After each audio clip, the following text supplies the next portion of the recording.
Swanvitam, Shri Chaitanya Prabhu Vande Nityananda Savaditam, Shri Nandanandam Vande, Shri Radhika Charanatoyam, Gopijan Samayuktam, Vrindavanam Manoharam, Shri Garanga Nityananda, Shri Advaita Chandra, Kadadhara Shivasati Gaura Bhaktivinoda, Hare Krishna, Krishna Krishna, Hare Hare, Hare Ram, Ram Ram, Hare Hare. This is Karti class, October 2025. We're discussing Krishna Karnamrita by Bilamangala Thakur with the commentaries of Sri Ananta Babaji Maharaj. Around verse 35.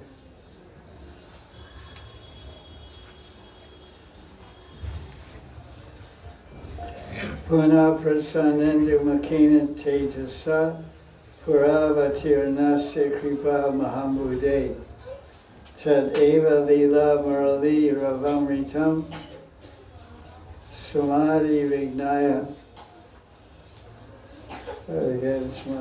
samadhi vignaya kada, no, excuse me, I read the long verse. Valena mugda chavalena vilokitena Madmana sekim avichapalam udvahantam dolena lochana rasayanam ikshanena lila kisharam guhitam utsukosmi. Translation 35, verse 35.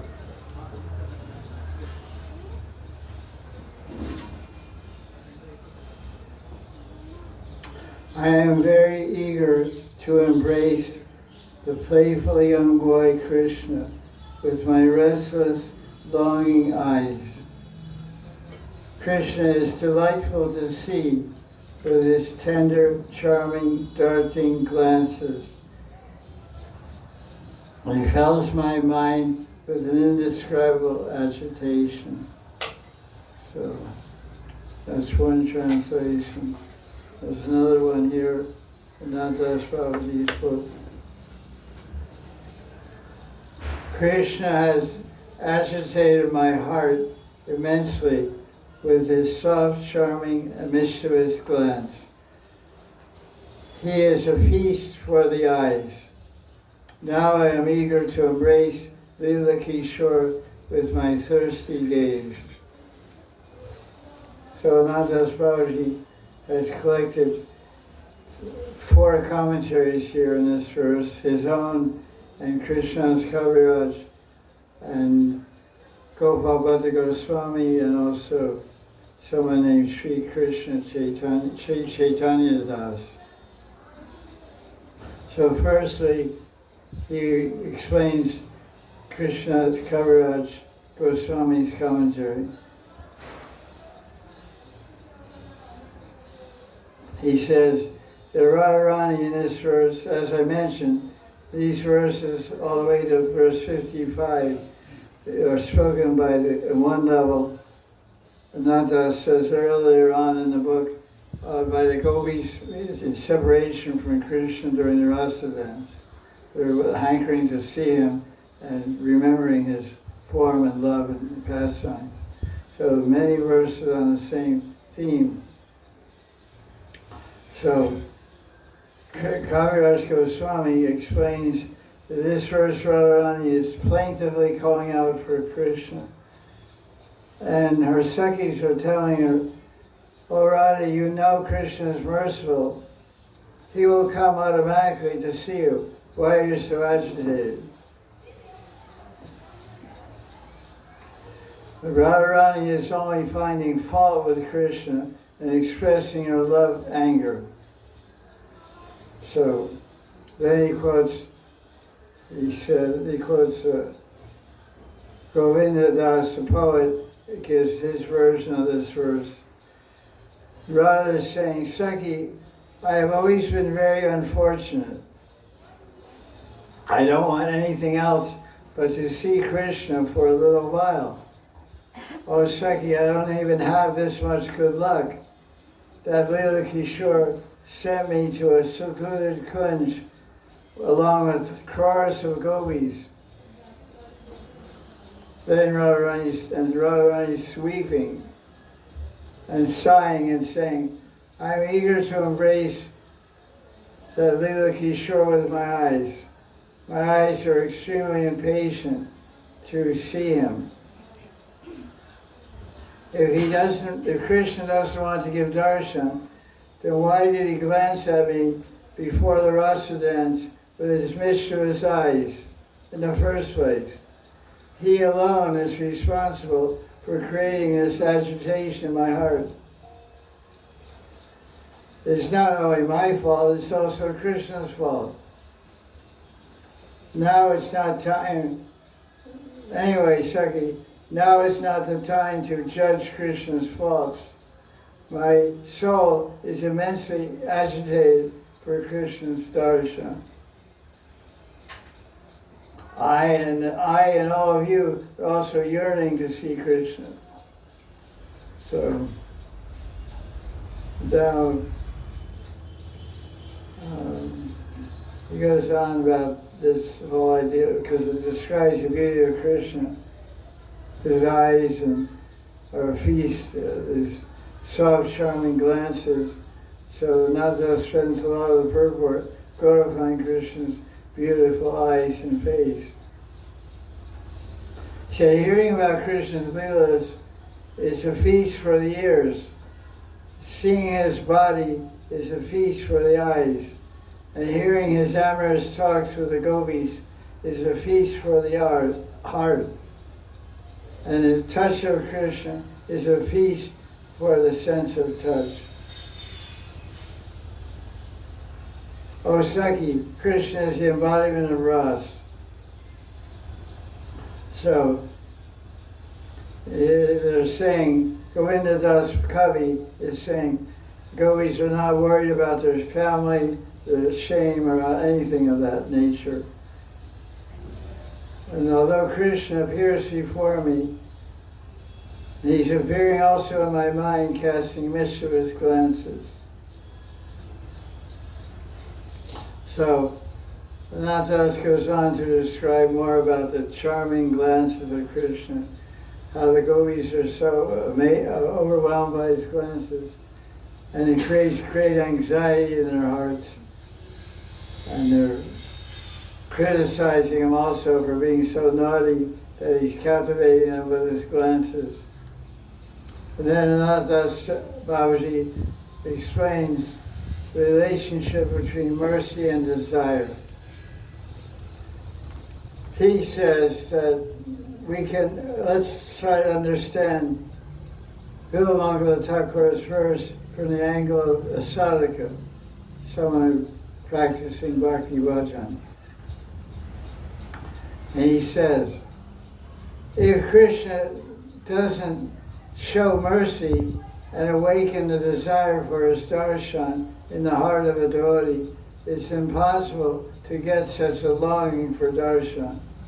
But to speak of a desire for darshan, without Krishna's mercy, we can't even contact the philosophy of bhakti. So he's saying that how many amongst devotees, amongst the assembly of devotees, how many have a desire in their heart that they receive from Krishna to want to see Krishna? Generally, we're quite happy with what we're doing and where we are, what we're seeing presently before our eyes. We're not reaching a point of desperation and giving up our body if we can't see Krishna.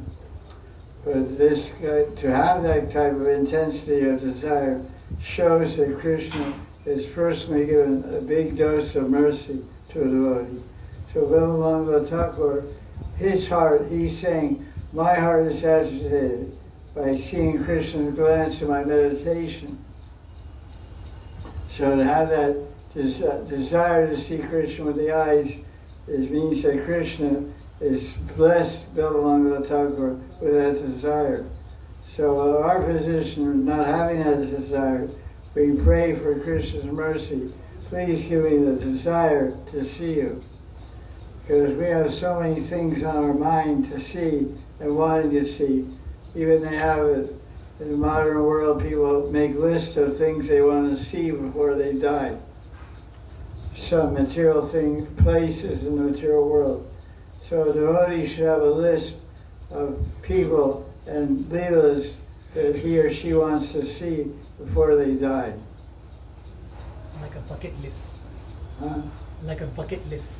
Yeah, that's what they say, bucket list.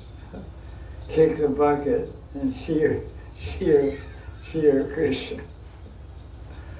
But so this is a nice point. Ananta is drawing from this prayer of verse 35 that he wants to, the sadhaka wants to have a feast. What do they say? The Bhagavatam 10th canto describes when Krishna returns to the village, it says that he's Nayanotsava. There's a Sanskrit verse that says Nayanotsava, that the gopis are having a festival for the eyes. Nayana means eyes. When they see Krishna returning with the cows and after so many hours in the forests and pastures, they feel it's a great festival for their eyes.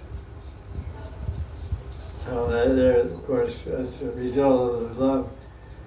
So Brahma glorifies Krishna in Bhagavatam, Brahma Stuti, chapter 14, 10th canto, chapter 29. He says the same idea. That's a famous verse. Can't remember just now. He says, Hey Bhagavan, only one is blessed with a speck of mercy from your lotus feet. You don't remember that verse? Yeah, Lesha. Lesha means a little bit. Those who are deprived of your mercy cannot touch a drop of your ocean of glory, even if they try to, by jnana, yoga, etc., for eternity. So then Ananta quotes, only one who is blessed by Krishna's mercy can learn the divine truth. That's also through the Bhagavad Gita also. Bhakti mama vijanati yavanyashta sridadvata. We can only understand the truth by bhakti, which is a gift of Krishna. So the commentary goes on.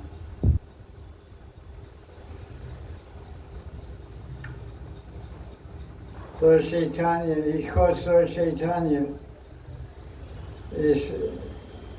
describes the experience of Krishna Premi, the devotee who truly loves Krishna. Ananta says, a Premi Bhakta loses all desire for liberation.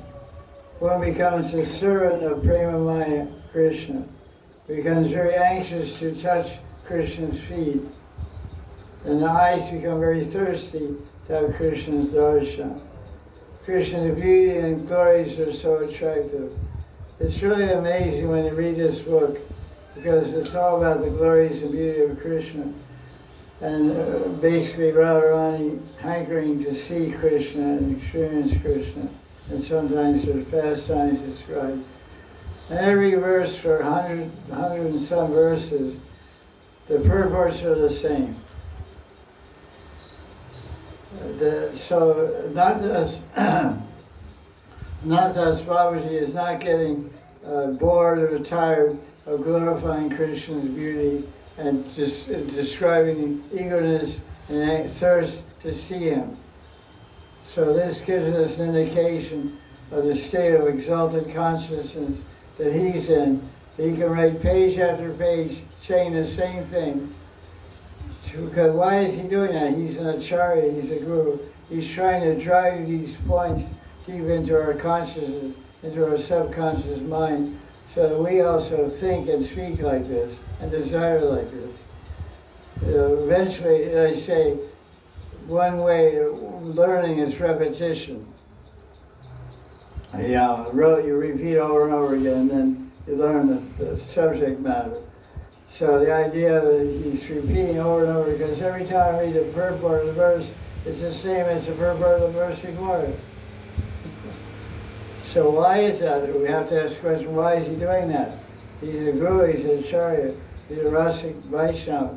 Because he's saying this is important.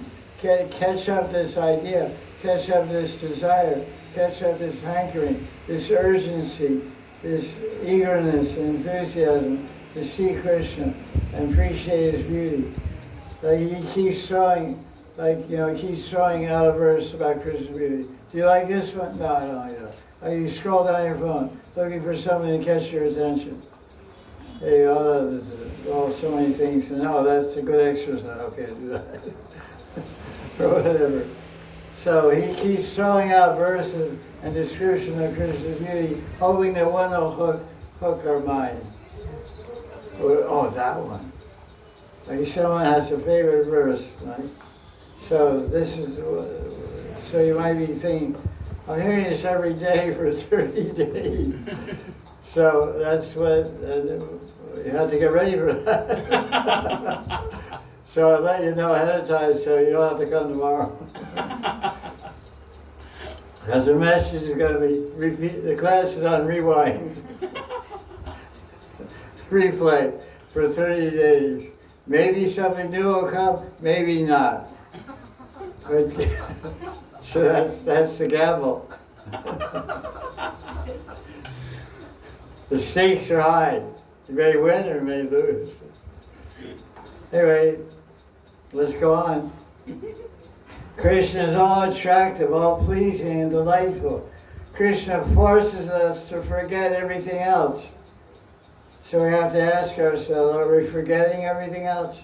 No. So Krishna is not using any force on us. There was an expression years ago, maybe it's from an old movie, it's called May the Force Be With You. I think it's from Star Trek, 50 years ago, really long ago. May the force be with you. I mean, I'm pretty old, so this is the force we want. We want the force of forgetfulness, like Krishna says in Gita. So he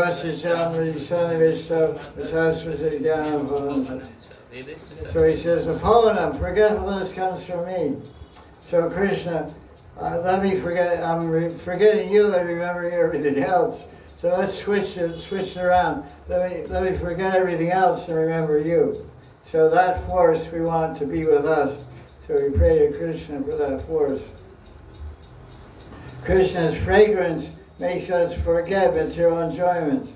That's why they offer Ishvara, perfume to Thakurji all around the world. So when you get the Mahaprasad, Sugandhi Taila Mahaprasad, you'll forget the fragrances of this world. So this is a heavenly smell, heavenly fragrance. This touched, contacted Krishna. It was offered to Krishna. Now it's become Krishnaized. So now the fragrance has been spiritualized. It's the fragrance of Krishna's body. It's not musk, gulab, rose, etc. Krishna's powerful compassion binds us to him. It attracts the living entity by force because he is the essence of sweetness. Krishna's infinite and excellent qualities naturally draw the living entity, and one wants to worship him, Krishna. Krishna is eternal, conscious, beautiful, and blissful. Imagine sitting down and writing this. I mean, it's like, wow, you must be in bliss to write this. Every page after page, Krishna, you're just writing a love letter, endless love letters to your beloved, you know. It's like,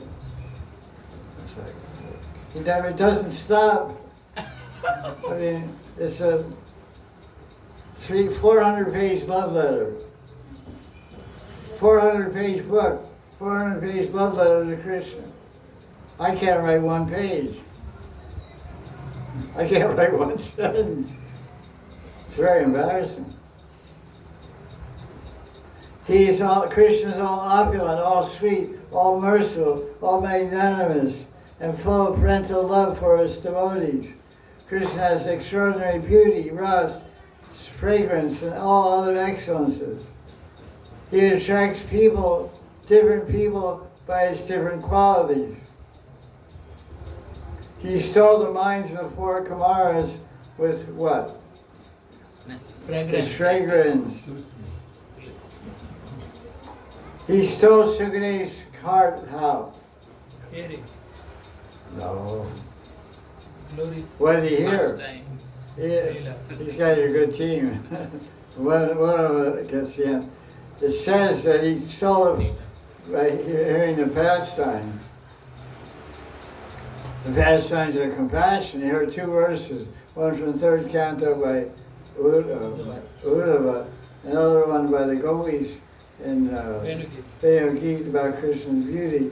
But the pastime that caught him was the pastime of Krishna's compassion, taking a murderer, Putna, and making him a mother, making him a nurse in Vatsalya Bhava, giving her a sit. Yeah, that's what we're going to keep on. Lebegatim datu pichanat Chitam Kamva Dayalum Varajan Sharanam Braja. Sharanam Vrajan. Thank you. Yeah, thank Help me to remember. Thank you. Yeah, Bhakti. Bhakti is Putna is called Bhakti.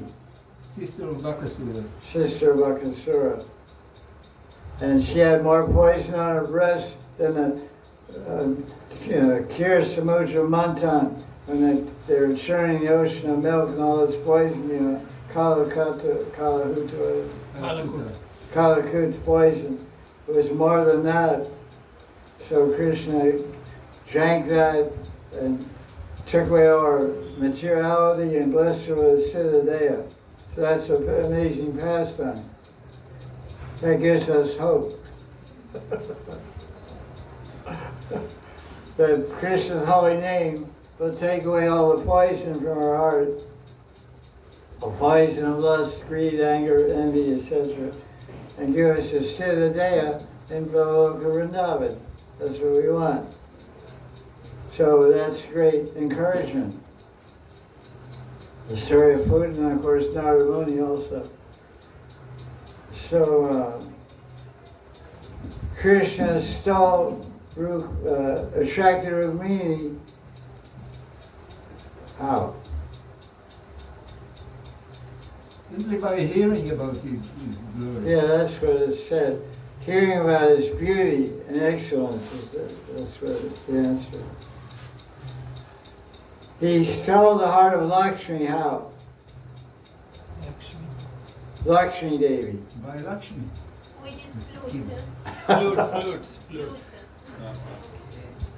Hey, smart. By a flute. The flute was played in Vrindavan, and where did she hear it? Vaikuntha. Vaikuntha. So it goes all the way to Vaikuntha, but it's not reaching my ears. So where am I? I'm beyond Vaikuntha.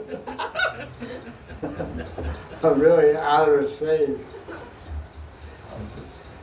And so that's, okay, so, hey, it's a verse from Chaitanya Charitamrita, how he attracts all different personalities. Now he quotes Gopal Bhatta Goswami's commentary, who says that Leela Shuk, who is Bilamangala Thakur, was absorbed in Gopi Bhav and was extremely anxious to hear the sound of Krishna's flute.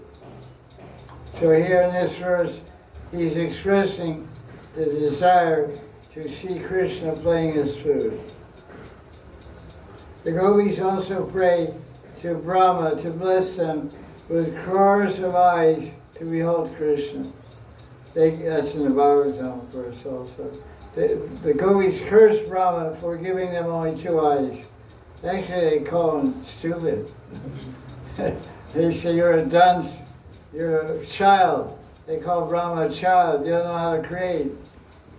You should have made eyes like eyes of fish. What's fish eyes? Doesn't blink. They don't blink. So they want to have that kind of eyes that never blink. How many times do our eyes blink every minute, doctor? You know? I think it's 60 times a minute. Every second, in 1 minute our eyes are blinking and washing off our eyeballs with teardrops 60 times a minute. That's a lot of blinking. We don't know it so fast or whatever. Anyway, side point.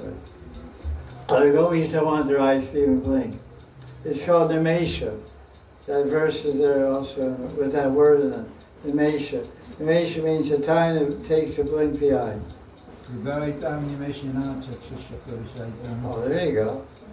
Shikshastakam. 11th verse. Govinda Viranam. Your guy, you tell Nimeshana. Thank you.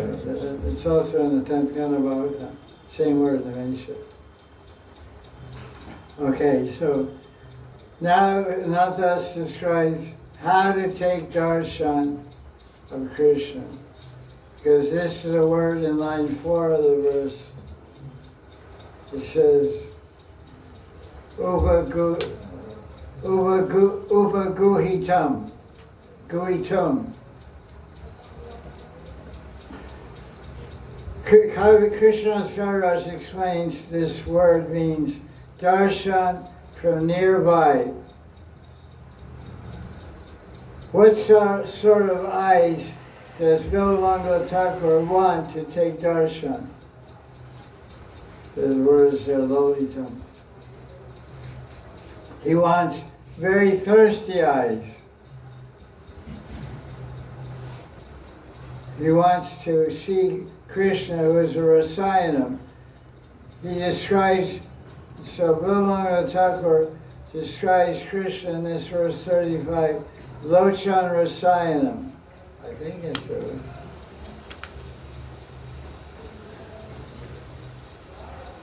Yeah. Lolena Lochana Rasayanam Ikshanena.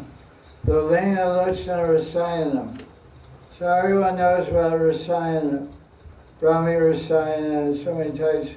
That's the type of medicine which extends life, gives life to the dead or someone dying, and revitalizes sick people. So he's saying that Krishna is a Rasayanam for the eyes. He's medicine for the eyes. So Ananta asks the question, why is Krishna called Lochan Rasayanam? When our eyes are diseased, we need to take medicine. We cannot see properly. When we put medicine in our eyes become healthy and we get good sight again. Krishna's beauty is medicine for our eyes. By taking Krishna's darshan regularly, we will gain a desire, an interest, an attraction to Krishna's beauty and sweetness. So this is the idea. How do we get the desire to see Krishna? By seeing Krishna. Like they say, how do you get the taste from the holy name? What's the answer? By chanting the holy name. That's what's right. Someone says, I don't have a taste for chanting. What should I do? Chant more. And eventually Krishna reciprocates with your sincere effort and gives taste. Because everything is love-based. Everything is reciprocation. You're looking for Krishna and Krishna's looking at you. We're looking to find Krishna, to see Krishna. And the whole time we're looking for him, he's examining us. He's checking us out. He's inspecting the content of our mind and the content of our heart, seeing whether we're qualified to have the adhikar to receive his darshan. So by coming and seeing Thakurji in the temple regularly and taking his darshan, we get an attraction and to Krishna's beauty and sweetness. Leela Shuk is saying, my eyes are blind. Of course, that's physically true. He was blind. They're blind because they're not seeing Krishna. So in that regard, we're all Leela Shuk. We're all blind because we're not seeing Krishna. But he's saying, I just need one dose of medicine. One dose of Krishna's beauty, nectar beauty, will cure my blindness. There's no other way. How are these eyes of Krishna? He describes they're balena and mugdena. They're very soft and gentle and extremely beautiful. And they increase their sweetness every moment. They are chapel. These are words from the verse. Krishna's eyes are chapel, means like chancho, playful and mischievous, thus making my heart ever anxious to see them. So that's where we'll read the verse again and go to the next verse.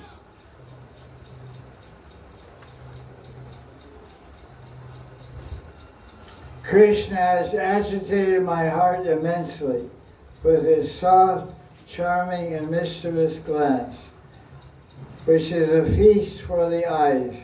Now I am eager to embrace Leela Kishore with my thirsty glance. Please, Balmangala Thakur, please bless us with his mercy. So, let's look at text 36.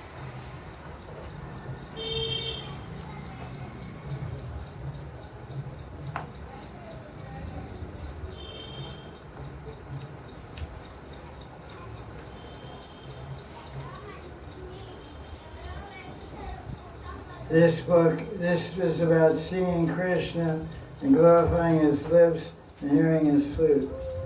Adira Bimbadara Vipramina Harshardra Venu Swara Sampadacha Anina Kenapi Mano Harina Hahanta Mano Dunoshi.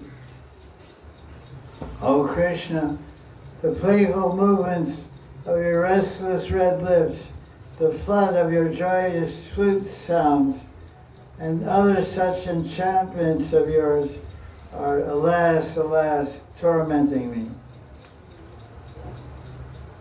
That's a nice way to be tormented.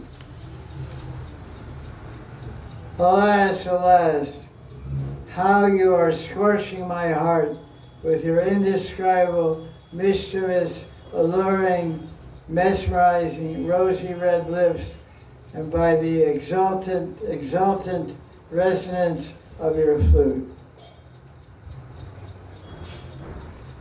Krishna's Kaviraj explains this verse in the mode of Braj. He says that Radharani at this point has attained the state of Divyanmad Mahabhav, divine spiritual madness, because of Krishna's separation. As I mentioned, all these verses are separation from Rasadhan, during Rasadhan. She feels as if Krishna is appearing in front of her and is saying, how can you blame me for this? Radharani becomes more anxious when she hears these teasing words from Krishna. In this verse, in this frame of mind, Radharani is complaining to Krishna. And that's just conveyed in this verse. You're burning my heart with your mischievous lips and flute sound. Then he quotes Ujjvala Mani. Is that upstairs? Yeah, go to tell him. I don't know what they're doing. Ujjvala Mani Rupa Goswami describes his state as unmad. When a person suffering from this situation, which means extreme madness, a disturbance of mind, makes many mistakes in all situations, and shows ill will towards the loved one, and sighs deeply. One expresses the pangs of separation. Rupa Goswami describes Radharani's unmad during Purvarag, which is a state of infatuation and love, budding of love before the lovers actually meet intimately. So one day during Purvarag, before Radha and Krishna actually met, this is a famous pastime. Vishaka showed a painting of Krishna to Radharani. When Radharani saw that painting, she became absent-minded. Unmad. When her Sakhis questioned her, she replied, "O Sakhis, a handsome youth sporting peacock feathers on his topknot, as brilliant as blue sapphires, is staring at me from that picture. It seems that Krishna is coming out of the picture, smiling at me.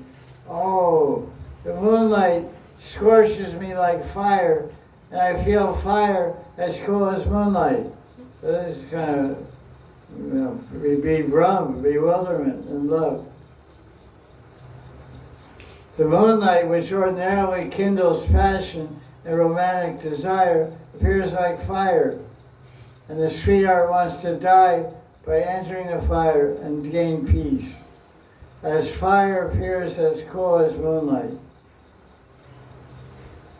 Then he describes a Bengali bhajan by some Maharaj describing Radharani's separation.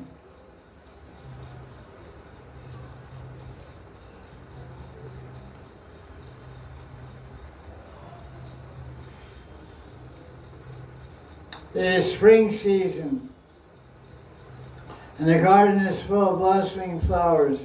This is Radharani crying. "Oh, how I miss you. The love God has his flower-tipped arrows, is pointing them at me, but you're not here." It's not some other place. Okay, it's always like that. In this manner, Radharani is crying. She's saying loudly, "I tell you, there's no pleasure for me here. Now you'll never get to see this wry face again. I will die in your separation." Then Radharani breaks her emerald-studded bangles. Why? Because they remind Krishna. They remind her of Krishna. Then she cries torrents of tears.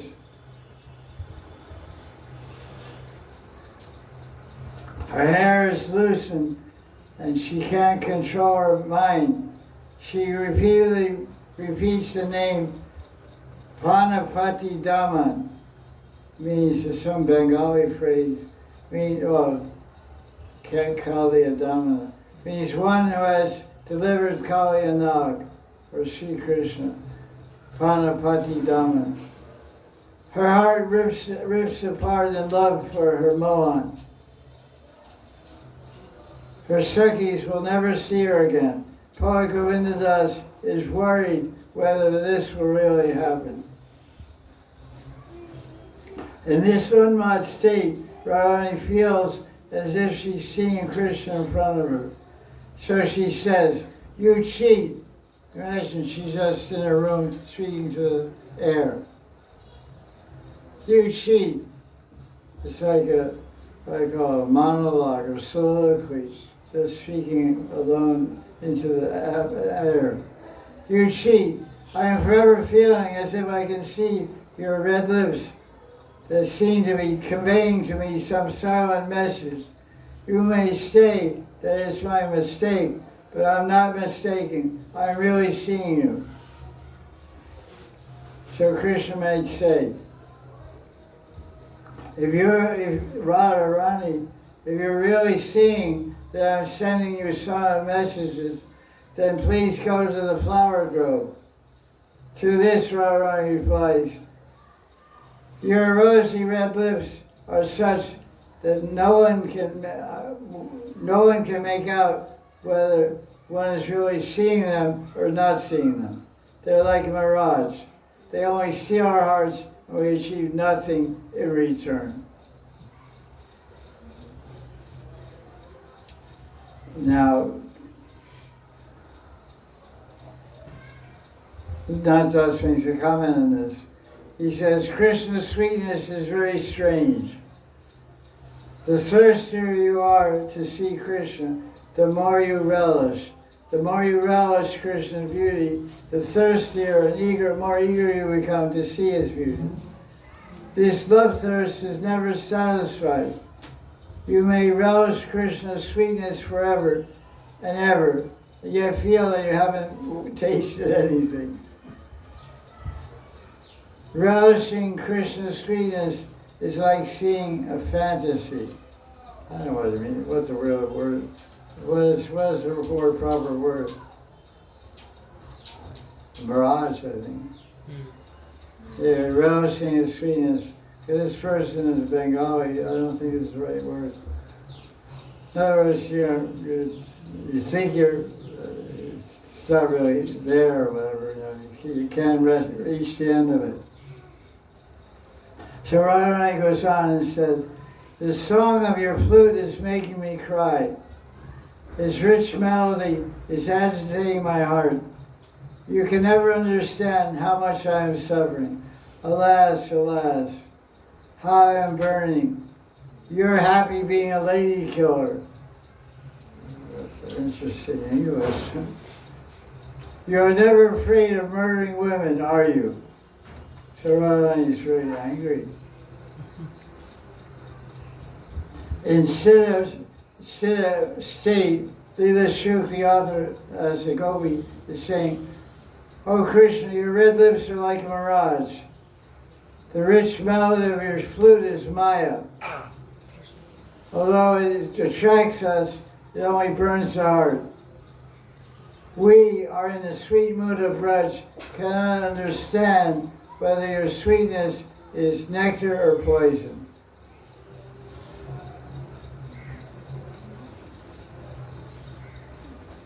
He quotes a Bengali bhajan. Krishna's sweetness makes his body burn externally, but his heart fills with bliss. How can I understand what this means? Leela Shuk has no relation with the material world, so he's not worried about material calamities. Mundane joy and sorrow. He only wants to become Krishna's servant, and he's greedy to see his lotus feet. If he has Krishna's darshan, he's happy. When he can't see Krishna, he's sad. All day and night, he's immersed in relishing Krishna's sweetness. Gopal Goswami explains that Leela Shuk is rotating, swinging between joy and sorrow. Sometimes he's happy when he sees Krishna, and sometimes when Krishna disappears, he becomes sorrowful and sad. So that's why he said this verse, ha hanta, alas, alas. He becomes extremely sad when he doesn't see Krishna. When we get darshan and meditation of Krishna, we feel so much bliss. It's inexpressible, indescribable.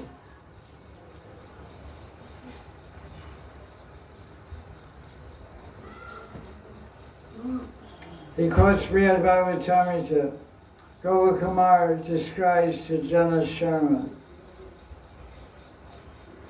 I used to cry in distress and call out, "Oh Bhagavan," piteously day and night.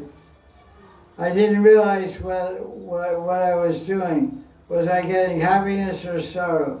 I could never decide whether I was living in a forest fire or in the cool water of Yamuna. Sometimes I would feel that Madan Gopal had cheated me. All happiness would desert me, and I would feel extremely sad.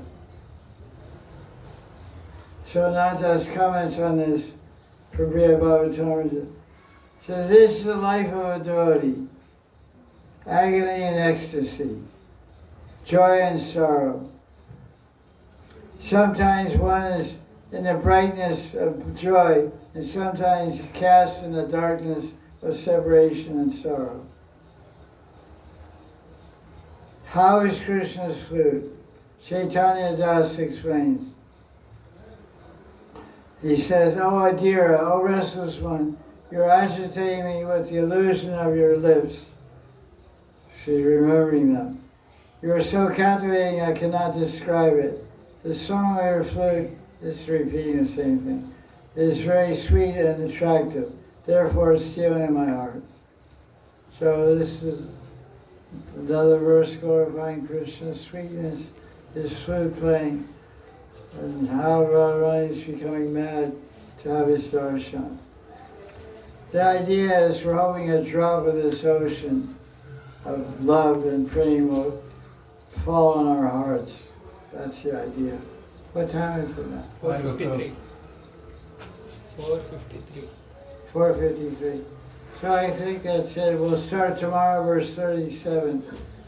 So try to take away one drop of this verse, these two verses, to increase our own hankering and desire to see Krishna and to realize Krishna in our bhajan.